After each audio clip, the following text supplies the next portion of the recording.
Golden Brews podcast of 2025. Let's make it a great year. This is our 10th episode overall. Looking forward to another great year. To everybody out there, Happy New Year. What's up, bro? What's up, bro? Yeah, 10 episodes. It's quite the feat. You know, we started back in October, end of October, launched our first episode, and we are hopefully this year is going to be good. So, lots to talk about. You know, there's a lot of things happening in sports. I think we should start with UFC and boxing. Let's do it. Yeah. So some news recently regarding Logan Paul and Conor McGregor. They're both set to face each other in a boxing match in India in 2025. I'm assuming it's going to be in the first quarter, possibly second quarter. We'll be lucky if we get in the first quarter. But here's the kicker. Each fighter is set to receive $250 million. Whoa. What? Yeah. That's insane. Who's putting this fight on? I don't know. It's some, I don't know, some Maharaja in India, some king in India. You know what it is? I think it's the Ambani family. Thought about that. Yeah, I think it's the Ambani family, like the wealthiest family in India. The one that just did that $600 million wedding, whatever the heck that was, right? Yeah. Might be them. Yeah. Oh, $250 million. That's like more than a whole UFC card or a boxing card like put together. That's insane, dude. So the question is this just a money grab, right? Is this going to be similar to the Tyson and Jake Paul fight, right? Where, you know, a lot of people expected Tyson to, you know, be somewhat of the old Tyson and do what he's supposed to do in the ring, and we didn't get that. You saw Jake Paul even kind of back off during that fight. It wasn't a good fight, right? A lot of people made a lot of money. A lot of people lost a lot of money, in terms of betting. I don't know. Conor hasn't fought. He hasn't fought since July 10th of 2021. And he got knocked out, right? By in the octagon. What was it? Dustin Poirier, right? Dustin Poirier, yeah. And yeah, he's on hiatus. He hasn't done anything. Now this is like when you fight the Paul brothers, when they fight you, it means like you're done, right? This is your career is over, and you're like one of the right. It's one of those things, man. This is, thinking about this fight. You do flashbacks, right, of the last couple fights that we've seen from the Paul brothers. But also you look back at the McGregor Mayweather bout. Yeah. And, we saw that years ago together, and it was such a highly anticipated fight. So the one thing that I'm really looking forward to, if this fight does happen, is just the build-up. Sometimes the build-up is better than the fight. Conor McGregor is a showman, so seeing him out there, it's gonna be great. I mean, to me, even if it's just one of those lackluster bouts, I'll be entertained. I know myself, but I don't know. I don't think I can speak for everybody else that in that sense. But Logan Paul actually fought Money Mayweather as well. So it's a bit of a coincidence there. But I mean, $250 million. Yeah, that's a big number. So it's a lot of money. It's a lot of money. It's a lot of money that you don't turn that down, right? You'd be crazy. If you're Conor and you're fighting someone that's not a professional fighter, let's be real. Yeah. Logan Paul's a hell of an athlete, though. We'll give him that for sure. Right? But we saw. I don't know if you saw the Floyd Mayweather and Logan Paul fight. It is just, I think at one point, Floyd, even at his age, hit him and had to keep him upright, and it was early on in the fight. Oh wow! So he could have knocked him out like early on in the fight, but then the fans wouldn't have got what they came for, right?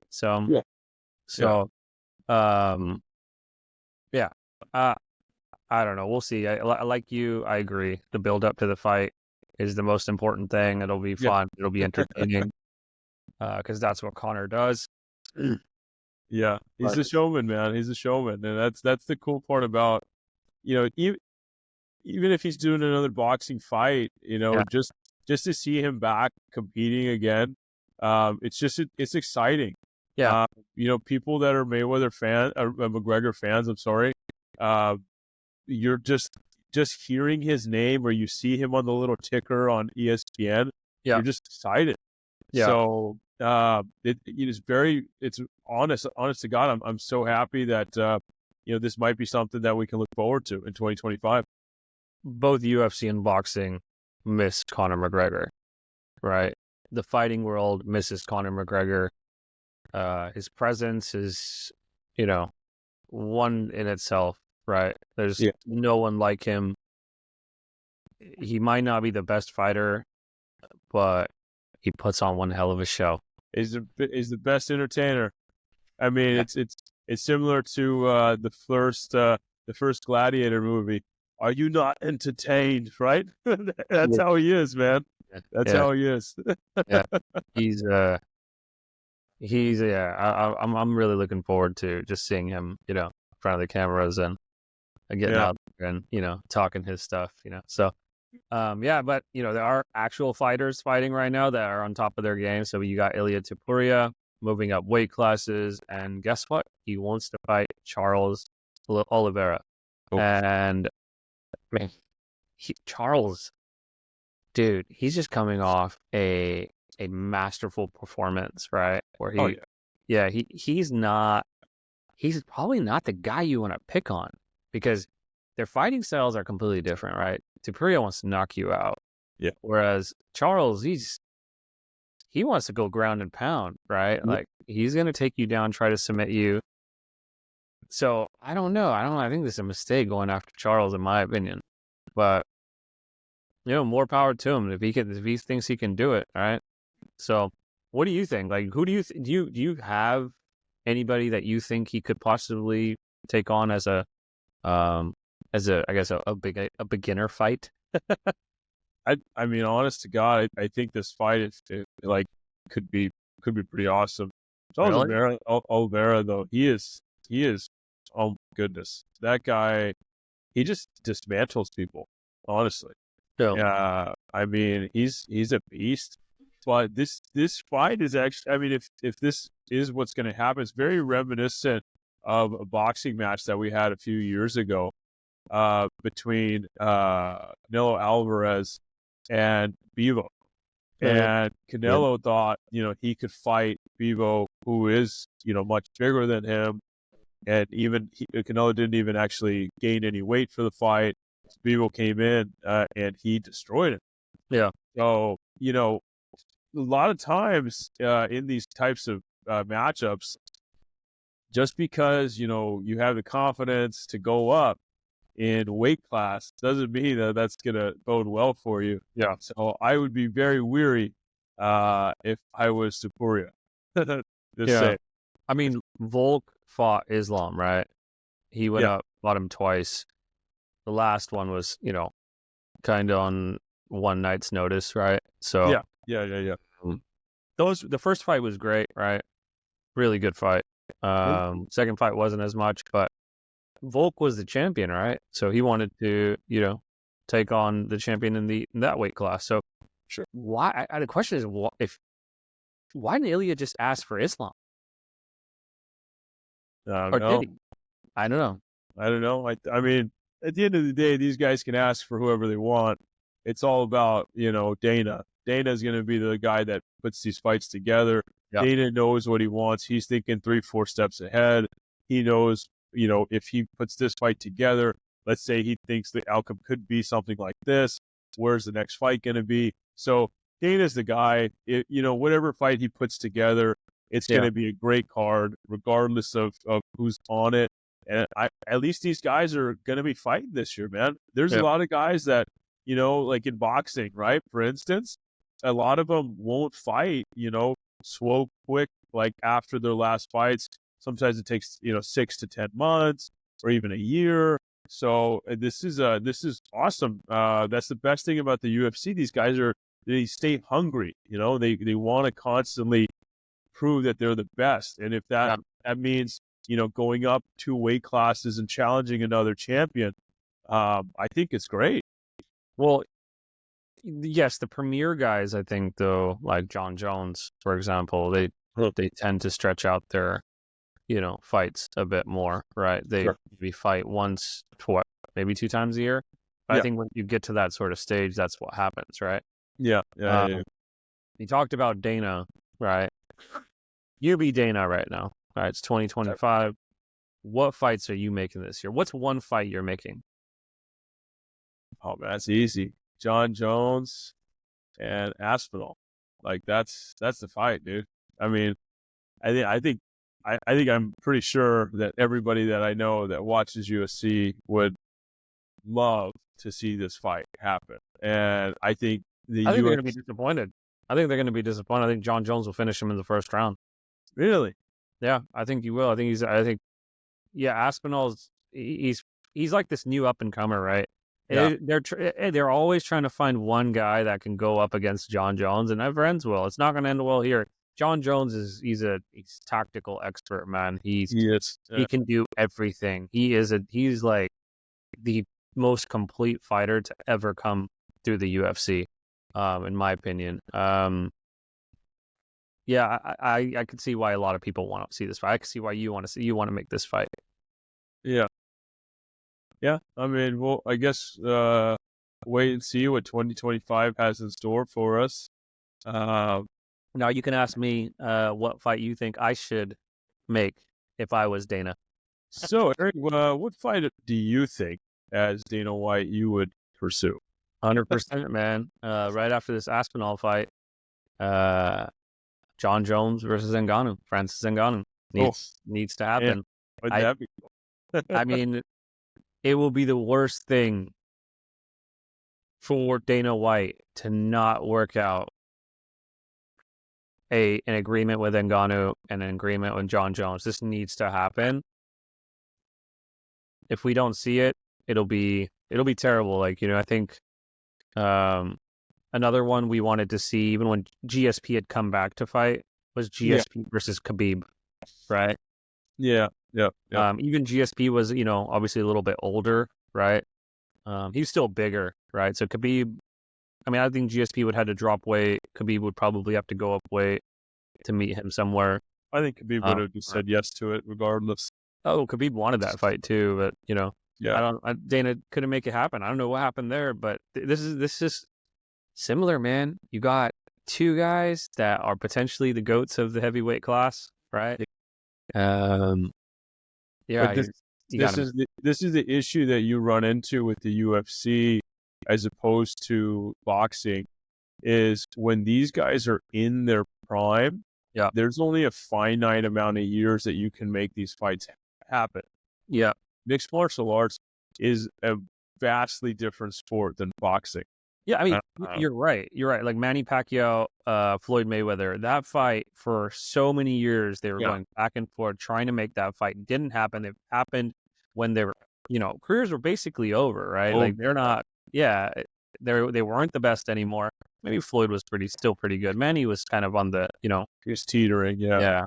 But so the same goes for the Canelo Triple G. I think we were hoping for that fight for 5 years. Yeah. And Triple G had to turn 40 or something like that, or damn near there, for that to happen, So it's kind of crazy. But that's where what you're saying. I hope it comes true. Yeah. Because Jones and Ngannou in the same octagon, man, the world would stop to watch that fight. Sure. Absolutely. For sure. Yeah. Give us that gift, Dana, please. Yeah, definitely, man. So, we got a couple more things that we want to run into here. Where are you thinking? Are we going to shift gears over to NBA? Yeah, let's talk a little bit about what's going on with LeBron, right? Okay. Recently he came out and he said that he could play for another 5 years, high level. Okay. Right. Um, LeBron's, I think, averaging like 22, 23, 9 rebounds or something. And, his assist numbers are pretty much up there, right? But I don't know, man. I think 5 years is a lot. At some point, he's going to come crashing down. He's going to plateau, right? Well, can I interject with you for a second here? Yeah. So I get that about, plateauing. Did you see the early NBA All-Star voting today? No, I didn't. This is crazy.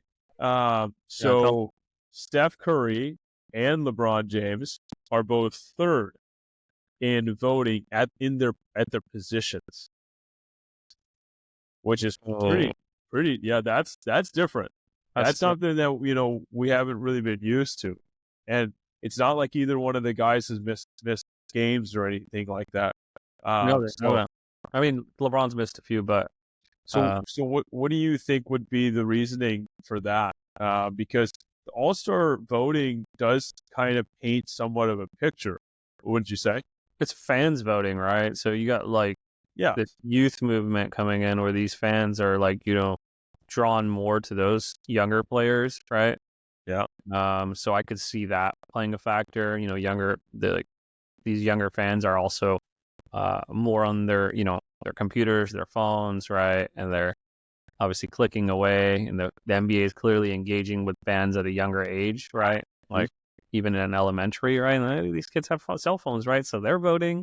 Yeah. And they're drawn more towards those guys, not the older guys. Like Steph Curry and LeBron aren't putting up the numbers that they once were, right? So that attraction to them isn't there anymore, right? Whereas other players are dominating right now, right? Tatum's dominating.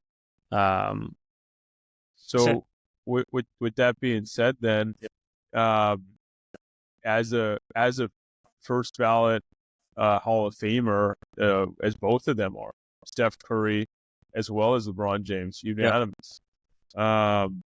Would you continue to play that amount of years if even you're not getting the same recognition that you've got for your first 12, 13, 14 years of your career? What would you say to that? Yeah, I mean, they're used to some sort of acknowledgement, right? And yeah, I mean, it depends. Like, why are you playing the game? Right? Are you playing the game just for that acknowledgement? And once that that sort of that acknowledgement goes away and it's not as strong as it once was from the fan bases, it's got to be a driving force, though. I mean, to see kids out there with your jersey on, shouting your name, or maybe the guy next to you, you're playing a game and they're shouting his name, it kind of plays into your psyche a little bit. So I mean, LeBron's still at the top as far as name recognition goes, and just overall. But man, it's the days are numbered, I think. Yeah, well, we'll see. I mean, and it's interesting you talked a little bit about or you brought up the All-Star game. It's not as competitive as it used to be. I was watching highlights of the East-West game with Kobe, Garnett, Tim Duncan, Shaq starting against Iverson, Stephen Marbury, those guys, right? I'm probably missing names too. Vince Carter was on that team as well. Tracy McGrady. I think Yao Ming. Remember Yao Ming versus Shaq? That was but they're both on the same team though. It would have been cool if it was East versus West, right? With Yao playing for the Rockets, and it was never going to happen. But yeah, East. I back then, dude, they were intense. Now it's just they're not. They treat it like a vacation. It is somewhat of a vacation, and the same. I mean, it's crazy because we grew up in such a different time, and the NBA All-Star game, dude, it was like clockwork. We could set our watches to it. We were always going to watch these games. We get together with our buddies in the cul-de-sac, remember? And it was great. And I I mean, think, in comparison to the Pro Bowl, like, I like when you watch the NFL, you love the NFL, but the Pro Bowl you don't care about. But like you said, the yeah, All-Star game, NBA All-Star game, you're gonna watch that. Like you said, we paid attention to that. we did, because there was back when we were growing up, there was a lot of guys that they had a beef, man. Like there wasn't like today nowadays, people dab each other up after the games and Yeah, whatnot, which yeah, is cool. Like sportsmanship and all that. That's great. But man, you remember those games that the Lakers would play against Minnesota Timberwolves, KG out there, Spreewell, Sam Cassell, Cassell. like Sam Cassell, like it was crazy. Yeah. But when those guys lost, or whoever lost out of that matchup, they walked off the court. No, There I was mean, not they didn't necessarily all walk there, off the court. there wasn't any dabbing or whatever. They somewhat here and there, but man, when those guys went at it, they went at it.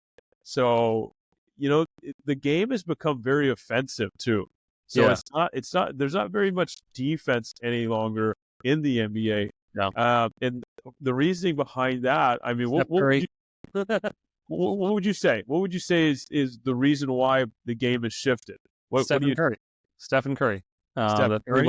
the three ball is I mean, the three ball was you take it at the line, the 3-point line, right? Like maybe a couple inches away. Yeah, You started taking it like, 5 yards away, right? And so all these now, like you got all these NBA players now, even like Peyton Pritchard on the Celtics, he takes those three balls, right? Where like, and Trae Young does the same thing. They're launching even LeBron will come down half court sometimes and just launch it, right? I mean, it's changed. There's no post game anymore. no, There's no real big man anymore, right? So like we talked that's about, gone. yeah, and the big man now is a 3-point shooter, right? It's a there's no five. There's no traditional five. I mean, like when Draymond took over basically the 4 or 5 spot, right? Mhm. That's when the things started to shift. Like you were like, wow, okay, like the Golden State Warriors are running this small man lineup, right? And they're winning, and they're winning a Yeah. lot. And they won Oh, 4 championships with that small man lineup, well, right? do you remember the team that Steve Kerr put together when he was general manager? On the Warriors, No, Suns, on the Suns. Because he was the GM of the Suns when Steve Nash was there. Okay, yeah. They had Shaq, Sean Marion, right? Am I right? This is prior to Shaq, I think. They had Sean Marion.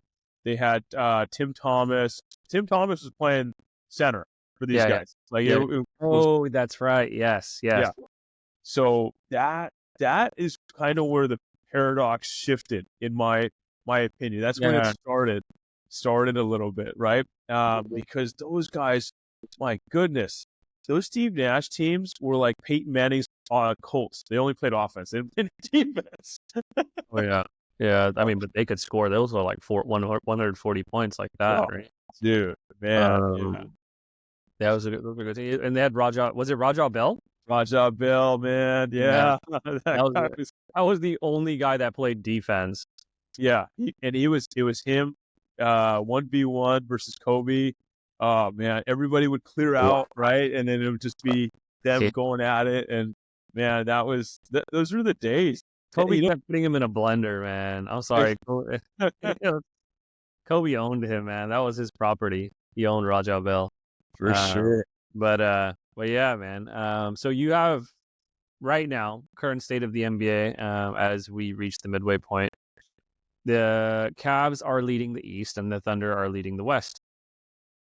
I mean, who would have thought, right? If you put money in Vegas, you would have won a lot of money on that one. Especially you put it on the Cavs. Sure. Let me ask you: do both teams finish on top at the end of the year? I think the Thunder definitely have a great chance of leading the West into the playoffs. Okay. Because their competition isn't as great as there is in the East. The Eastern Conference is loaded, man. the Cavs have had a fairly, I'd say, a favorable start. Yeah. Because it's not like they're blowing everybody out. There's matchups in there that are close that definitely go their way. So definitely that's what I would say is the Thunder. But what about you? What are you thinking? Yeah, I mean, I think the Thunder do finish out on top, right? Yeah. And I don't really see anybody really challenging them at this point. They'll probably get home court advantage there. And in terms of the East, I think the Cavs probably will end up ceding to the Celtics or the Knicks, right? I could see the Knicks, get the 1 seed potentially happen. I think Cavs could get the 1 seed, but I don't know, man. I think the Knicks and the Celtics probably are going to turn it up in the second half of the season. So, yeah, we'll see. It'll be interesting down the stretch for sure. All right, so let's shift our focus to the NFL, right? A lot of things happened last week.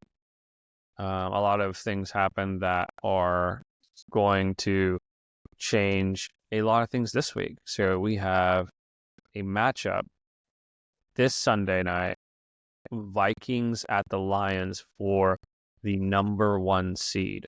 The loser will then be the number 5 seed. This is, man, we are lucky, man. Can you imagine, week 17? Is it week 17 or week 8? I know they added a game. I'm just like, is it I think it's week 17. But to have this big of a game at the end, this is like another playoff game, right?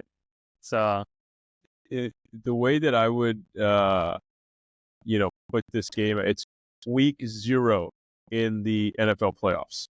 yeah, that's a good one. I like how I would say, and I mean the NFL is just a marketing marvel. They're magicians. The way that they put these schedules together. I mean, whoever's pulling these strings or whoever's putting these games together, my hat's off to you.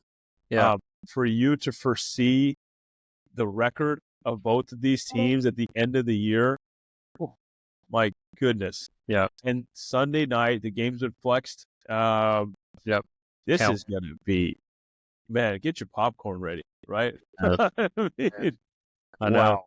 know. What are you thinking? I mean, how's it looking to you?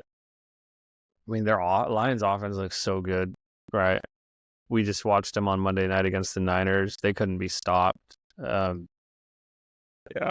I don't know if the Vikings have a really good defense though. So I don't know if they have enough though to stop them because the Lions defense played horrible. I don't expect them to play another horrible game. Okay. Right. So I think they're going to have a bounce back game on defense. Uh-huh.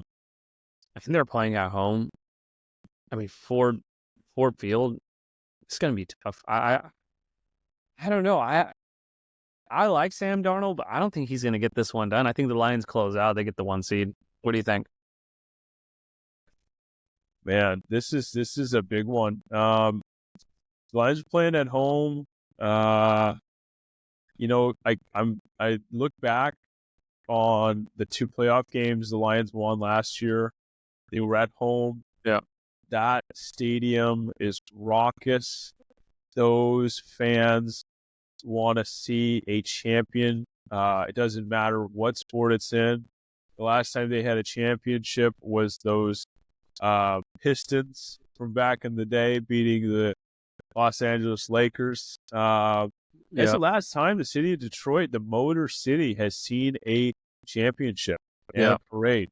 So you better believe that they are going to be out there in their silver and blue. That place is going to be electric. Yeah. It is a division game. It will give the Lions the most wins in franchise history. It will give them the number 1 seed as opposed to the 5th seed and a 2nd straight division title. Yeah.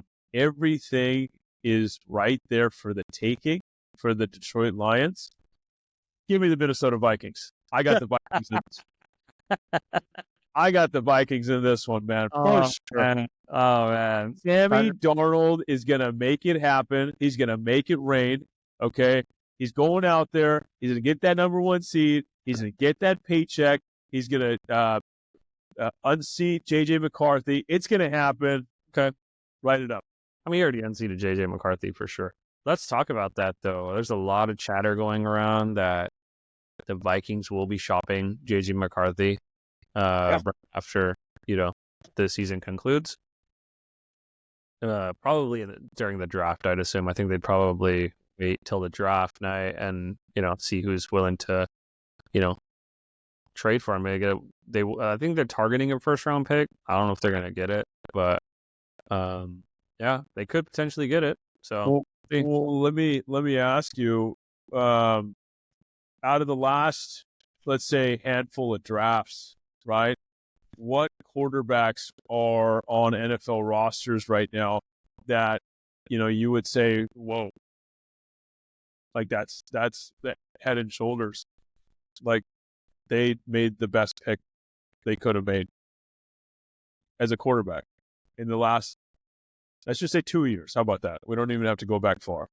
I mean, in retrospect, like after the season's concluded. Well, just after the season's been concluded, or in recent memory, if you can think back to the last couple drafts, what quarterbacks that are rookies come to your mind that you're like, they're phenomenal? Yeah, I think the Bears got their guy. I think the Commanders got their guy, right? So Caleb Williams, Jaden Daniels. Denver got Bo Nix. He's a bona fide starter for a really long time. He's got star potential. And who's the Patriots quarterback? I'm blanking on the name. Drake May. I'm sure he's still out, right? He's shown some things. He's playing on a shitty team though, so it's not the best team. Yeah, well. But the reason why I'm asking you this is the percentage of quarterbacks that are taken in the NFL in the draft that become bona fide starters in the NFL for years to come is very low. Yeah, we know this. It's been proven. The starting quarterback for the 49ers is not Trey Lance, who they took third overall, second overall. I forget, but he's just an afterthought now. But the whole draft is though. If you look, but Brock Purdy was the last pick in the draft. So just because JJ McCarthy was taken in the first round of the last draft doesn't mean that he's a first round talent, right? But if you have a guy in Sam Darnold who's been on your team all year, led them, you've seen what he can do, what he can do, and then you have JJ who's an unknown. You might have lightning in a bottle. You could. Yeah. But you want to stay with the guy that has gotten you there so far, and then if you can unload JJ, unload him. But you got to understand also is he's on a rookie contract. The Vikings don't have to trade him. They're sitting in the driver's seat of one of the best quarterback rooms in the NFL. Okay. You go in with Sam Darnold, right? He's had one good year. Next year, let's say he doesn't do so well, right? He struggles the first couple of games. What do you think the fan base is going to be yelling for? That's a good problem to have. But let me also. I think that the 49ers got rid of Trey Lance. What's the blueprint that the Green Bay Packers for the last 30 years have used? You have your Hall of Fame quarterback, then you draft a guy in the first round, be as it may, a little late. You have to help the guy. I worked out one time, just because Jordan Love signed a fat contract. We've all seen it. He struggled this year. Yeah, I mean, there's this He's mightily struggled this year. He's interception happy. But I'd rather have a quarterback that's a rookie sit for a few years, learn the game, and there's not a better guy to learn from than Sam Darnold. Sam Darnold was a number 1 overall pick. He's been on so many different teams. It's about scheme. It's about how you use a guy. How do you take your quarterback skill set and how you you help the team grow with his skill set. They're smart. Their coach Kevin O'Donnell, like the guy, he created this offensive scheme for Sam Darnold, and I think JJ's in a great place. He's recovering from his surgery. He'll be back up and running at the beginning of next year. If it's me, if I'm the Minnesota Vikings, I don't trade him. Okay, what about JJ? All right, what does he want to start? Does he want to go somewhere? Does he want to sit behind somebody for 4 years? Did you consider that? I mean, that's yeah, of course. I mean, if he's a competitor, of course he's going to want to play. But well, you hope he's a competitor. I mean, you wouldn't want to draft somebody that's not a competitor, especially in the first round. When you draft somebody, a quarterback in the first round, top 10, this is your long-term starter. This is not you don't draft them to be a bench player for 4 seasons. I'm sorry. Like, you can say Jordan Love and Aaron Rodgers are an exception. Well, Aaron Rodgers was. Jordan Love, I don't think is. I think we're seeing what he actually is, and he's not that good of a quarterback. All right. Well, I guess we'll wait and see what happens, man. And you know, let's look. I wanted to ask you this. What do you know? This guy was on your fantasy team this year, so you got to see a lot of him. Saquon this year, he's had one of the greatest runs as a running back, just highlight after highlight after highlight. Yeah. And I feel for you, New York Giants fans. I really do. What are you thinking about this move of not having him play this week and get that rushing record? Yeah, Saquon, man, he did talk about this. I don't know if you caught the little clip about it sounded like he was disappointed, right? Not getting a chance to go out there and get that record. Because at the end of the day, right, like getting this many yards for a running back to do it in back-to-back seasons or even twice in your lifetime is going to be it's going to be tough because it takes a lot, right? You got to have a great offensive line, which he has, right? You got to have great receivers that can run block as well. A good quarterback. Everything has to go right, and it has. And he has a potential to go out there and break Eric Dickerson's record. And people can say that he got an extra game to do it. Well, guess what? He actually he would do it under less carries as well. So, yeah, there's that. So, I hope they change their minds and they actually let him go out there and do it, because if they lose in the first round, this is going to sting.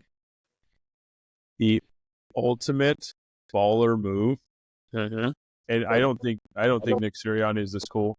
I mean, if he does it, I would straight up think he's cool. Is all week say Saquon's not going to play. Yeah. Not going to suit.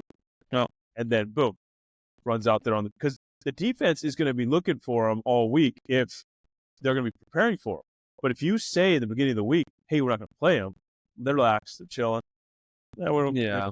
I mean, Giants are already chilling in Cancun. You drop them on them just like that. Oh, man, that would be crazy. It'd be like, when I move, you move, just like that. It would be crazy, man. It'd be awesome. That would be drama at its finest, in my opinion.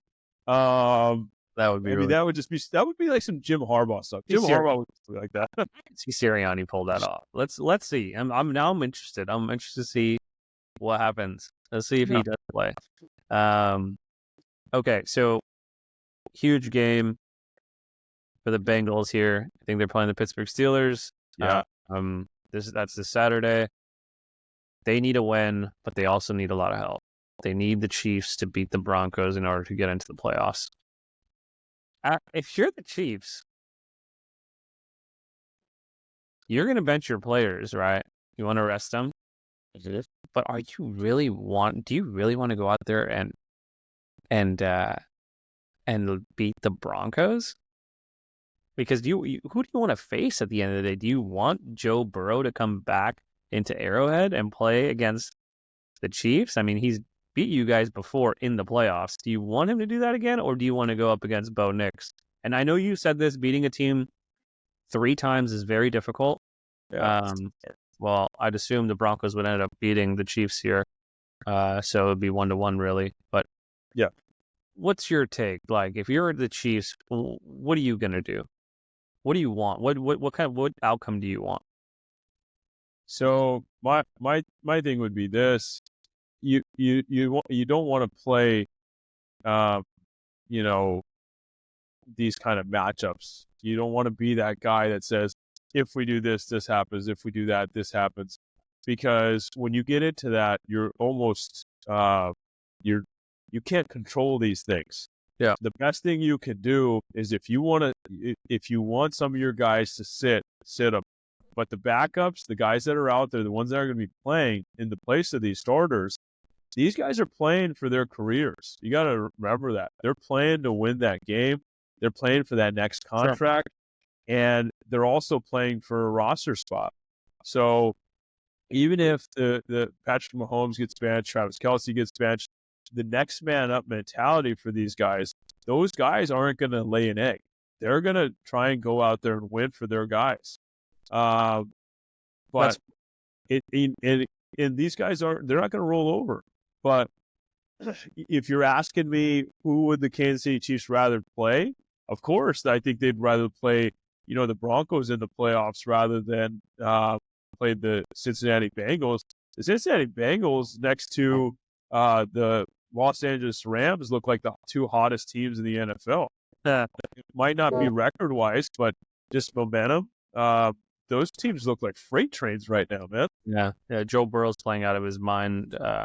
Similarly, how he played when they had reached the Super Bowl, and Stafford as well, playing really well. He's playing like he was playing in LSU, like Coach O would say, "Go Tigers."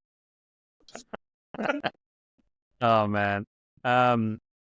So Aaron Rodgers, his season's about to end. Is his NFL career about to end? I read this.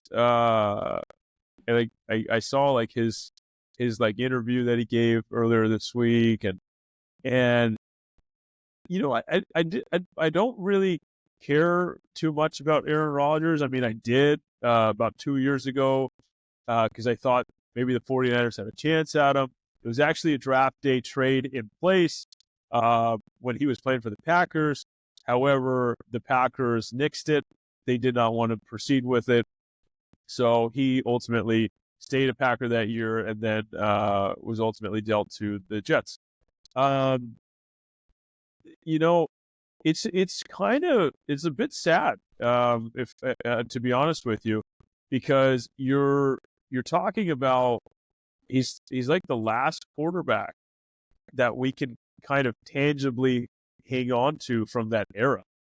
The era of the Brady, the Manning, those guys that, they were such a pocket presence, and they just went out there, they slang the ball, they could, it's like they had like a beautiful mind. They just knew what they were doing at all times. They were just magicians out on the field as quarterbacks. So it's a little sad, if I'm going to be completely honest, because these last 2 years have just been atrocious. I mean, we went to the Jets.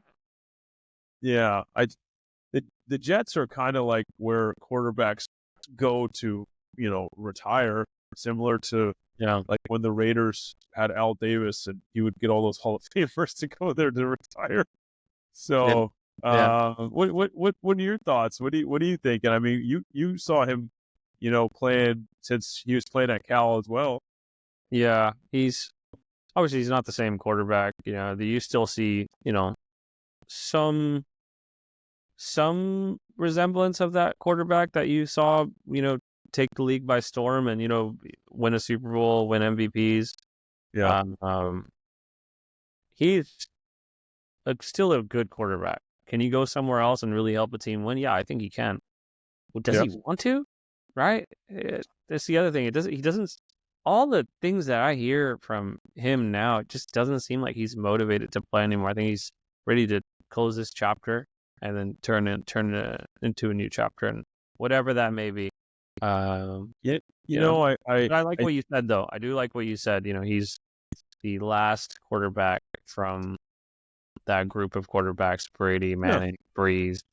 yeah. It seems like that generation that we grew up with quarterbacks is just it's finished, Yeah. you know. And if we could sit here all day and all night listing off, different games that we saw these guys play, the playoff matchups, just like those. I mean, Aaron Rodgers, a Hail Mary king. This Yeah. guy got more Hail Marys than like 10 guys put together. I mean, it's insane.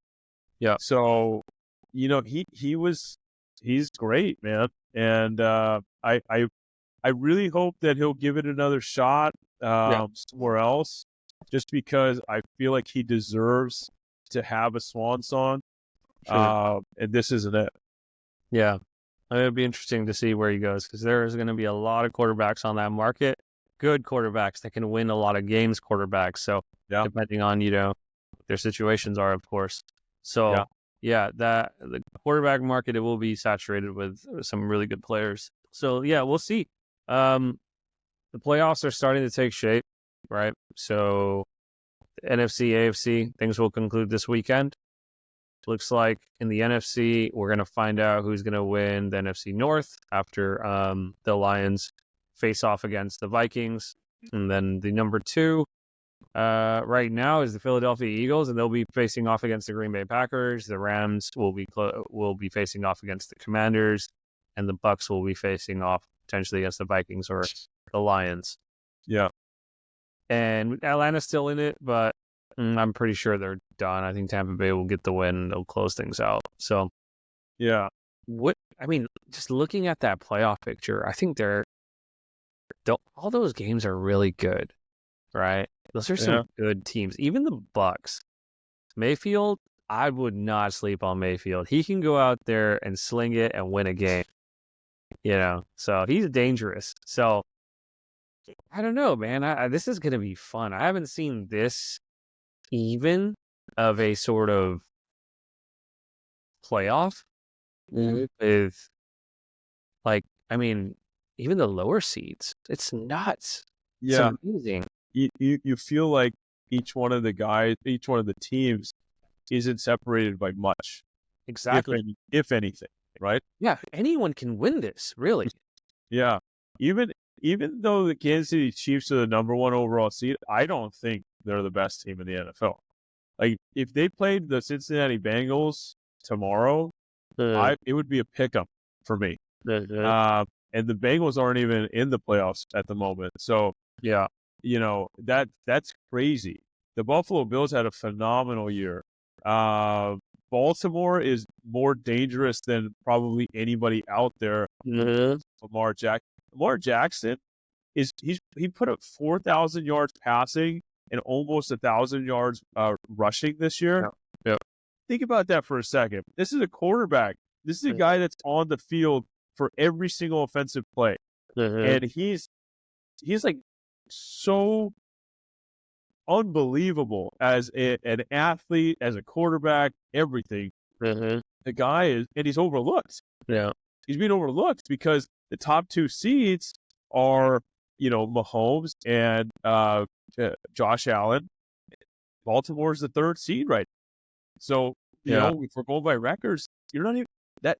Give me the quiet thunder. The guys that are just rumbling a little bit. The guys that come underneath the radar a little bit, they're usually the ones that can come out on top. It's very difficult to go wire to wire. Very difficult to go to wire. Well-rested Chiefs team could potentially be taking on the Houston Texans, Pittsburgh Steelers, or the Bengals, right? I don't think the Dolphins. So when we can mention them because they're still technically in the hunt. So yeah, any of those 4 teams, you could put the Chargers in there as well right now because I think things could change after this weekend.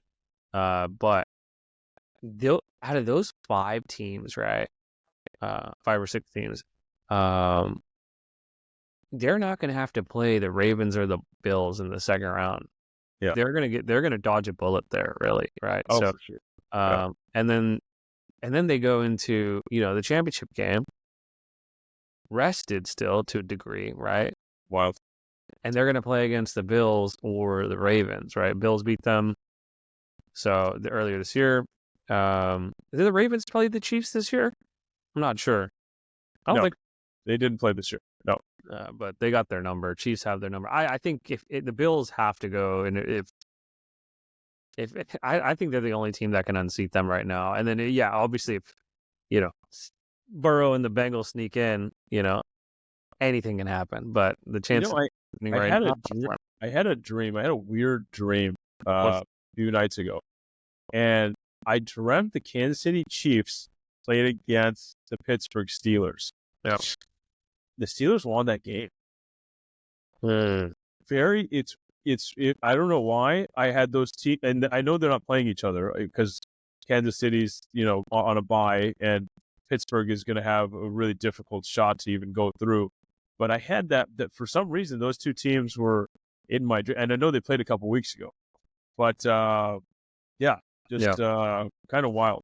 So let's see if Pittsburgh has a good defense, right? They did lose to the Chiefs earlier this year, but just like literally a couple weeks ago. Yeah. And they have a good defense, and they have Russell Wilson. He's a winner. He's done it before. He's a cold weather quarterback. He can go out there and make things happen. Yes. Right. So I think it's possible. And one thing that a lot of teams don't have is Mike Tomlin in the playoffs. Mike Tomlin is a bad man. Yeah. He is a built, proven winner when it comes to the playoffs. He's a Super Bowl champion coach. And he needs to get back to that promised land. Who's a better man, Bish? You know who's a better man? It's Andy Reid. He's the maddest man on the planet, right? He is, man. He is. There's no one right now that can take him on. And the AFC in terms of just coaching, it's going to take a lot. It's going to take a full, effort, defense, special teams, offense, and coaching to beat the Kansas City Chiefs. They're that damn good. Okay, so let's shift our focus to the 49ers, right? The season's over. They played the Lions. They were up parts of the game, right? And then the Lions kind of just took over at the end. Purdy at the end also got injured, right? They're saying something about like nerve inflammation in that same throwing arm. UCL, man. Yeah. Yeah, they said the UCL's intact. Everything's okay. It's just no issue with the UCL. However, like this gets you thinking though, man. Like, I mean, go ahead and say it. Go ahead and say it. I know what you're gonna say. Go ahead and say it. I know Purdy's a good quarterback, right? And the whole team's had a really tough year, but this is a contract year for Purdy. That it is. He had multiple games where he could have went down and, finished teams, but he didn't. He threw interceptions in the third and fourth quarters. He did well in the first half. And then as the game kind of kept going, I don't know if the defensive coordinators started figuring him out or what's happening, or Shanahan's just not calling really good. I don't know. It could be a combination of a lot of things, right? At the end of the day, Purdy is the one making those throws, and he threw two really, really bad interceptions where he just didn't see the safety, right? And it's literally the same guy. Joseph picked him off twice. Yeah. I don't know. What are your thoughts here? How do you feel about Purdy at this point? The last game definitely left a bit of a sour taste in my mouth. The whole season as a whole was pretty much summed up in that game. Yeah. Really great start, really good. Just came out off the bat, just made things happen. Offense was firing on all cylinders. Defense was making plays. And then your third phase of the game comes into effect. Your special teams. When Mooney missed that first kick, you can feel a shift. And the NFL and football is a game of momentum. Yeah. When you have positive momentum, positive feel, you keep that up. The offense plays off of the defense plays off of the offense, and then both phases play off of special teams. When that happened, it deflated a lot of the team.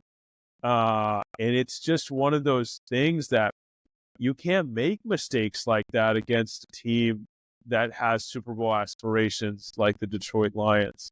You have to be better than perfect to win that type of game. And it just felt like the bottom fell out, because they just started making these small mistakes, these little errors, let those drives continue to go.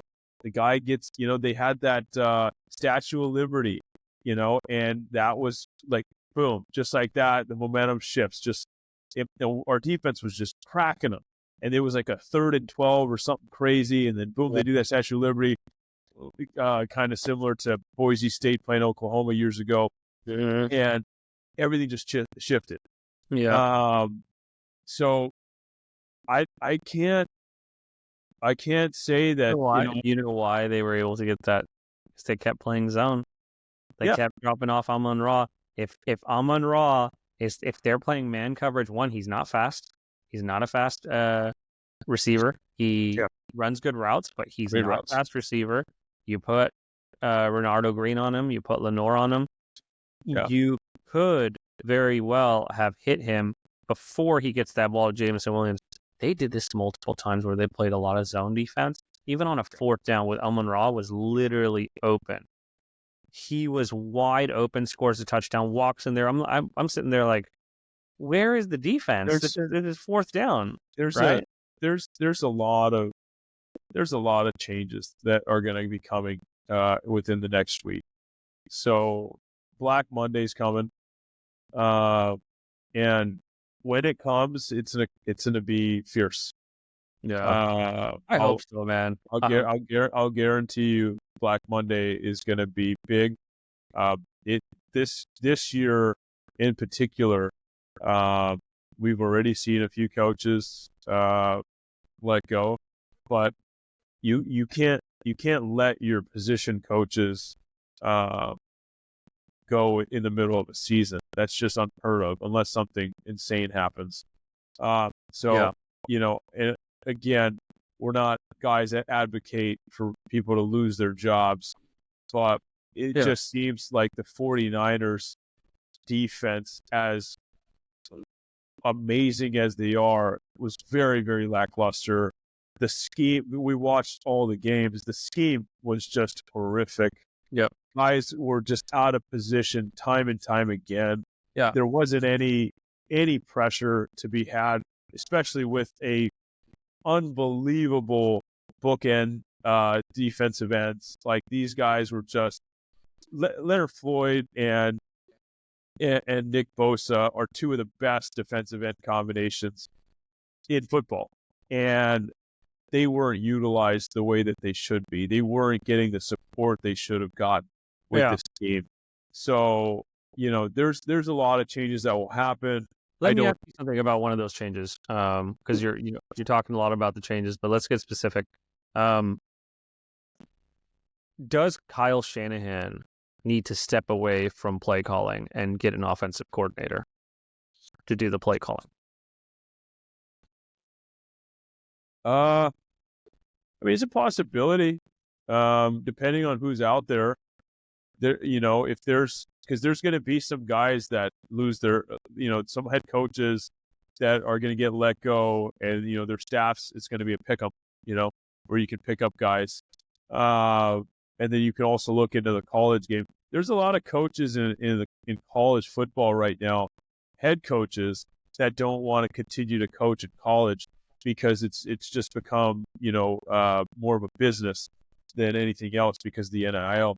So there's opportunity at both levels to bring in someone. No, but think about it. Like Uriani and now I'm blanking on the Detroit's head coach, Dan Campbell. Both Yeah, of them do not do any play calling. They're about managing both sides of the ball.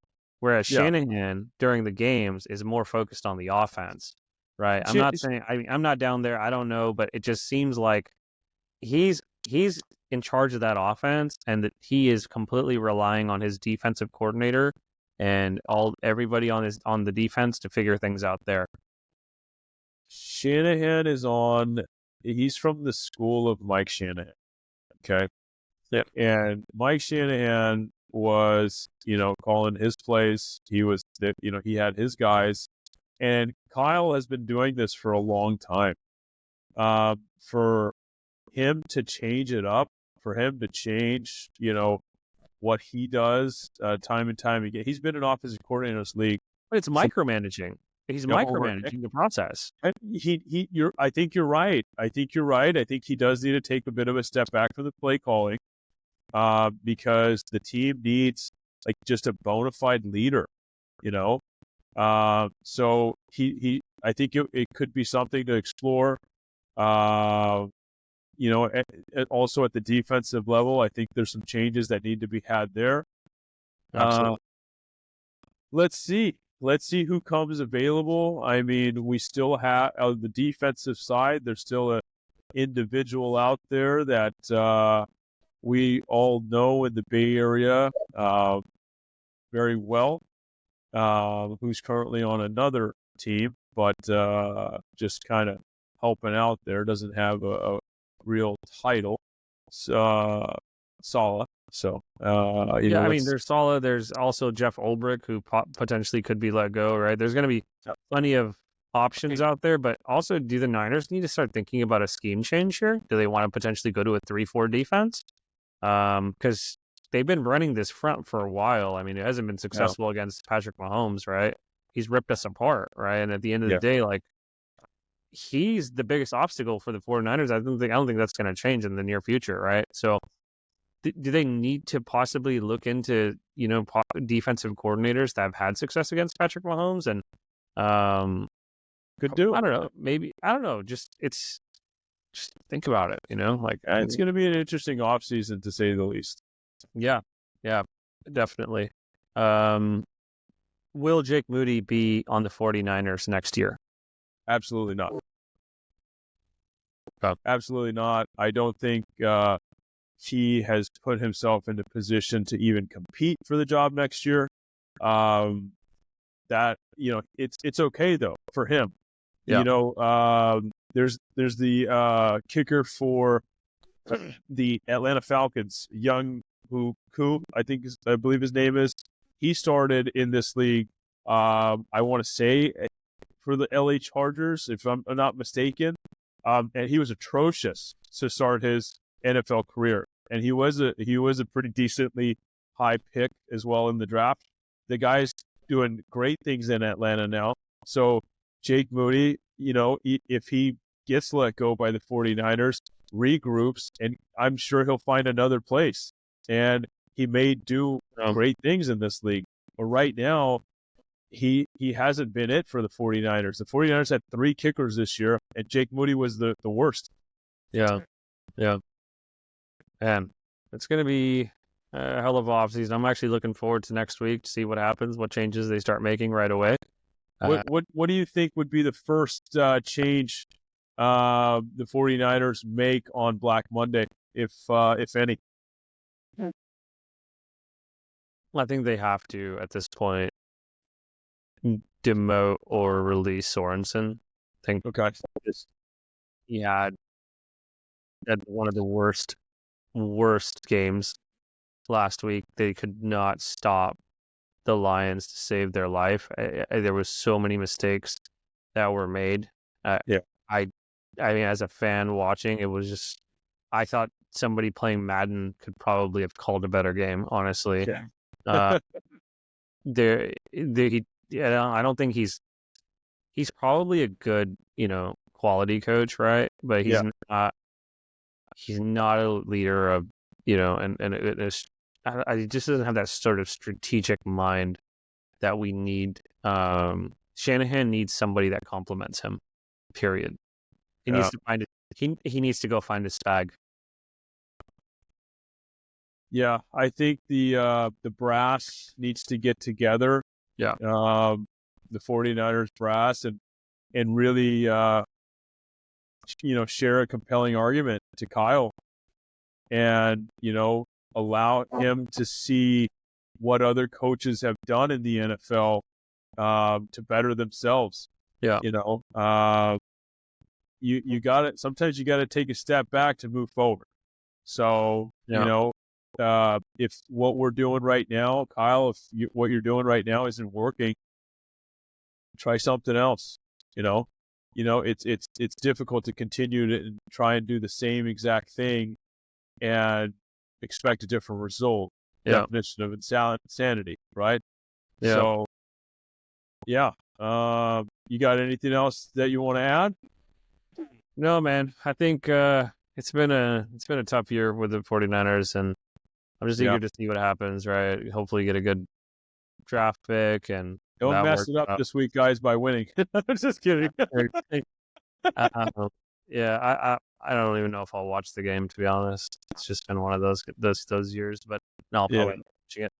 Nope, that's it, man. I think we'll have more to cover next week after this weekend's games, and a lot of into each of the playoff games, right? So, yeah, that's it. I guess that's it for me, man. That's our 10th episode there. I think today felt really good. I think everybody that tuned in, we appreciate you guys. Thank you so much for subscribing, liking, commenting. Yeah. Again, we're on all the platforms you can think of, from YouTube, Instagram, TikTok, Spotify. The main genius behind this podcast is my older brother Harry. He's the one that is the driving force. He's the one that puts this whole thing together, this production. And he does mindfully, guys. He does this as a father and as a husband, and he's doing amazing things. And so all of this, guys, is thanks to Harry. So that's all good. 10 episodes in, brother. I hope we got many more to come. Yeah. 2025 has started with a bang. Yeah. Cannot wait to see you coming back to the best host. All right, man. Thanks everyone, and we'll see you next week. Bye, guys.